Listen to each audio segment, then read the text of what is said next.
Sir, respected Chair, Major General Manas Chatterjee, respected Professor Praful, other delegates, esteemed colleagues, very good morning to all of you.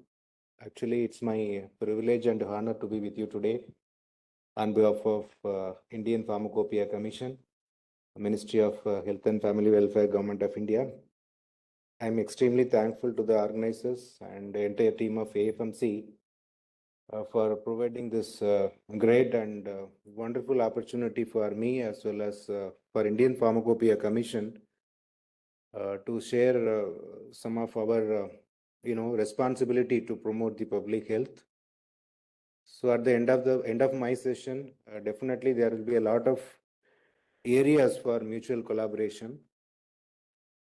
So 10 to 15 minutes of my discussion or my presentation, what I'm trying to do, I'll able to explain the responsibilities of Indian Pharmacopoeia Commission to promote patient safety, and also the current developments or achievements with respect to little bit about pharmacovigilance and materiovigilance.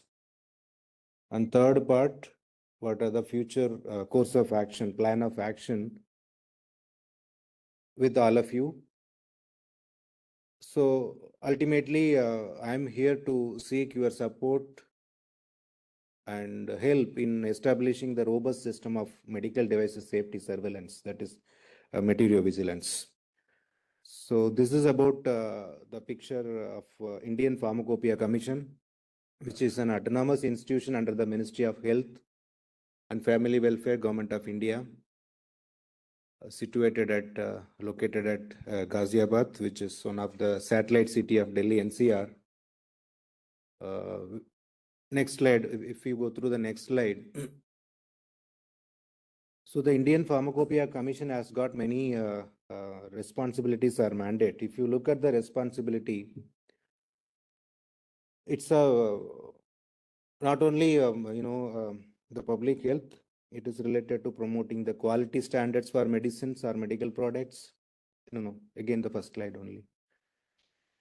The primary responsibility of Indian Pharmacopoeia Commission is responsible for publishing the standards, quality standards for all approved medical products in the country.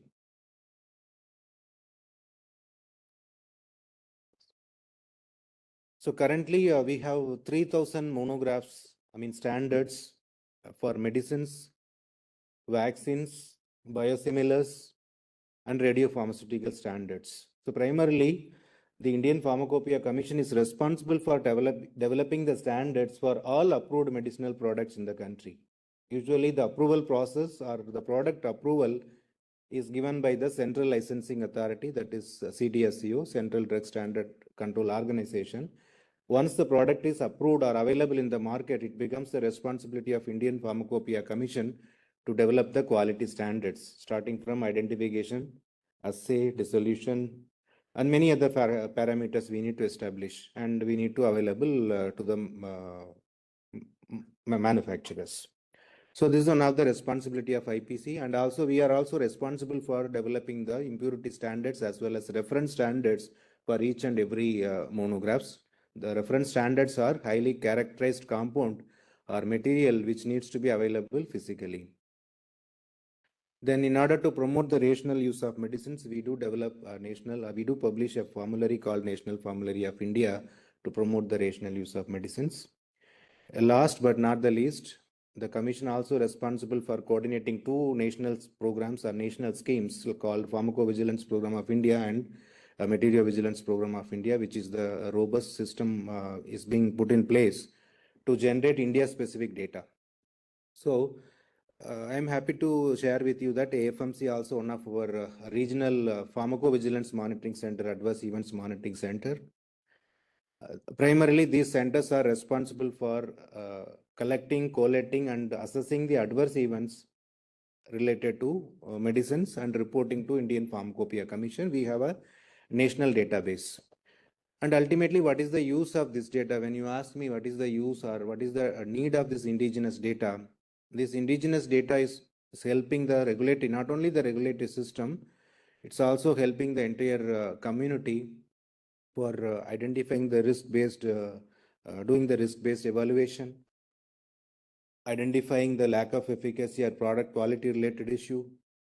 And also this indigenous data helps the regulator to take a regulatory action, maybe a product withdrawal from the market or kind of warning to be issued, box warning or alert, etc.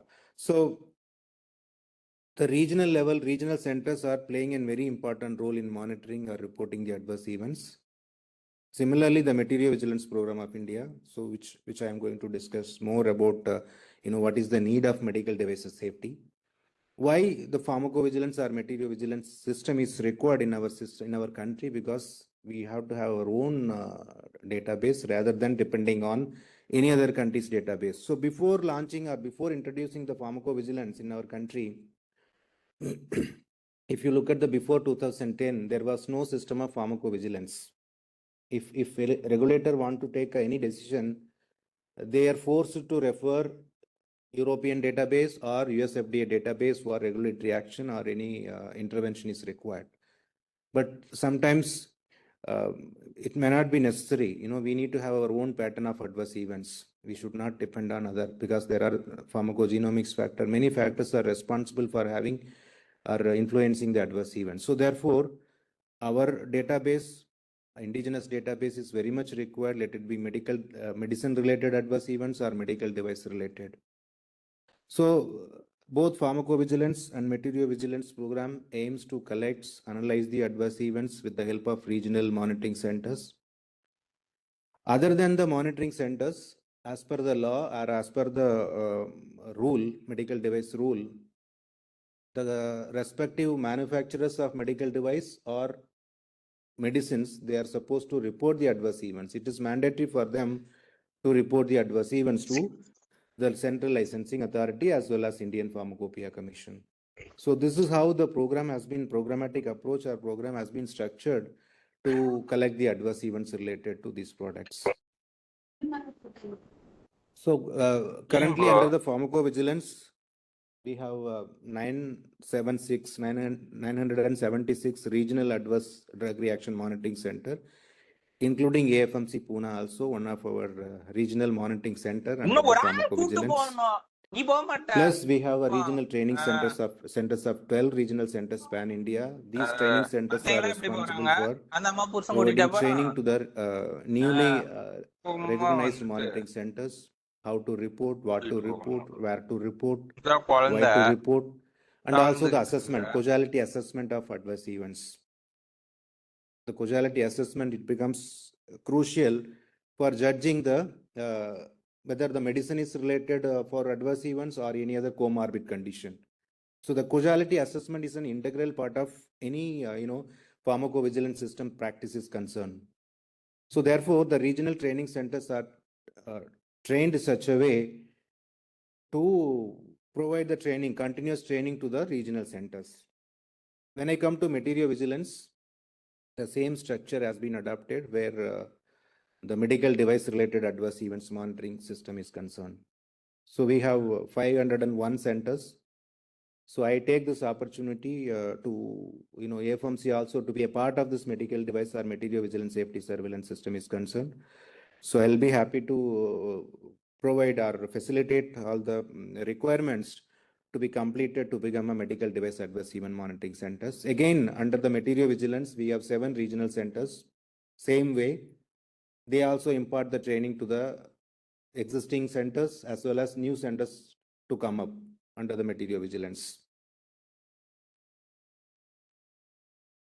I'm sure the practice of pharmacovigilance, you might be aware. So because of thalidomide tragedy, you all know, thalidomide tragedy was happened in 1960. And then the phocomelia was reported with the use of thalidomide. And then the regulator globally, the regulators as well as WHO took a stand, the medicine not to be prescribed for as an antiemetic because of phocomelia. So this was the journey, starting point of pharmacovigilance. Then now the safety of each and every medicine is monitored through pharmacovigilance. Like material vigilance, also same practice, what we are going to do in material vigilance. Material vigilance means it's like detecting the or assessing the safety of medical devices available in the country. It's a new concept. Again, we need to detect the device related adverse events or incidences. It may be a quality related issue, or it may be a procedural error, or it may be a device related problem. So we need to detect the such adverse events. And then assessment. Again, the assessment goes this way: root cause analysis, whether really the device is having the problem, or user problem, or sterilization related problem, because most of the devices are related to sterilization, how we are going to handle the product. And then the understanding and also prevention. Preventing such adverse event also a part of material vigilance. So we know that we have a law or rules for medicines. Drugs and Cosmetics Act 1940 and Rules 1945, they're under responsible for manufacturing of any medicine, sale, export, import of all medicines are covered under the Drugs and Cosmetics Act. But for the devices, there was no such regulation before 2017. The medical device rule was introduced in our country, that is MDR, shortly known as MDR. It is effective from 1st January 2018. As on date, all the devices are being regulated. The manufacturer requires approval from the Central Licensing Authority, that is CDSO, or State Licensing Authority for manufacturing, sale, distribution, export, or import of such medical devices. As per the rule, as you know, we have a federal structure. The rule is jointly enforced by the both Central Licensing Authority and State Licensing Authority. Here, when I say Central Licensing Authority, that is CDSO, headed by DCGI. Again, DCGI, you know, DCGI is responsible for approval of any medicines, marketing approval, clinical trial, etc. But again, the same Central Licensing Authority, CDSO, that is CLA, is responsible for approval of medical devices, export, import of medical devices. Similarly, here, if you look at the SLA, that is State Licensing Authority, also responsible for the manufacturing approval of Class A and Class B device. Whereas the remaining Class C and Class D devices approval is given by the Central Licensing Authority. So this is the implementation or enforcement of the medical devices rule by both the Central Licensing Authority and State Licensing Authority. Now the devices are classified into, as per the rule, medical devices rule, the devices are classified into 4 different categories based on the risk-based classification. Class A to Class D. Class A known as low risk. There are some examples comes under the Class A device like thermometer, surgical dressing, absorbent cotton, suture, syringe, needle. All of them are put under the Class A category, which is called as low risk. Here, the manufacturing license for Class A devices are issued by the State Licensing Authority. Say, for example, Maharashtra FDA is responsible for issuing the manufacturing license of Class A and Class B devices. There are some examples. So generally, if you look at the high-end risk, all implantable medical devices, say for example, let it be examples of cardiac stents, orthopedic implants, bone implants. So all of them are put under the Class D devices, which is known as high-end medical devices. So this is the procedure, classification as per the according to the risk-based classification. So generally the medical devices are material vigilance meant for the devices. If it is used for the diagnosis, treatment, or prevention of any disease or disorder, comes under the material vigilance. Well, actually, since this CME is focusing on artificial intelligence, there are some CDSO, Central Licensing Authority, approved AI-based medical devices also. These are the risk-based medical devices according to the artificial intelligence, AI-related medical devices. So this is available in the public domain, and their intended use also mentioned in the information leaflet.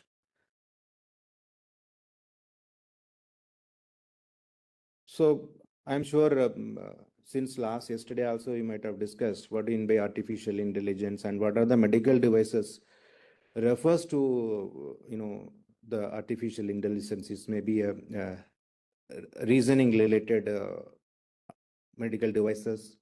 So make decision based information, and then learning any data analytics are also improving the performance over the period of time, also known as artificial intelligence and medical devices. So these are some of the examples where the artificial intelligence can play an important role in medical device. So this is one of the regulators, those who have taken various steps to approve or to recognize artificial intelligence or medical devices under the domain of artificial intelligence. Starting from 1950, there are so many evolution. Even already US FDA approved such artificial AI-based medical devices for robotic surgery, which is approved by the US FDA in the year 2000. And in the year 2010, there are some developments on smart devices for diabetes management. Again, US FDA recently, 2018, US FDA approved some of the AI-based medical devices for diabetic retinopathy. So artificial intelligence in precision medicine also regulator are approved as a medical device.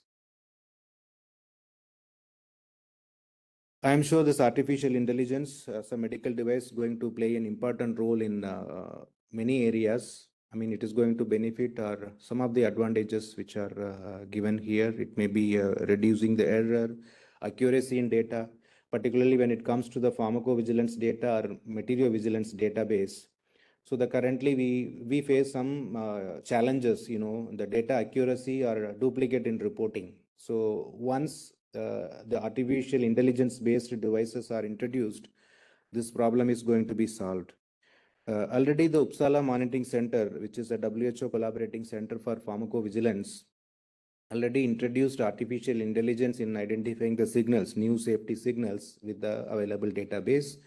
And also this AI-based system is helping them in reducing the duplicacy in reporting and also identifying the signals in prompt manner. So these are some of the advantages, and there are some of the actually when we introduce any technology driven or technology based devices, certainly there will be some disadvantages. So I thought of sharing these as an pros and cons with related to medical device, I mean as an AI. So some of the case studies are already conducted by different companies related to artificial intelligence, particularly Johnson & Johnson and GE Healthcare. So this data is available in the website also, public domain also, how it is going to impact in the patient safety as well as better healthcare with respect to medical devices. Thanks a lot.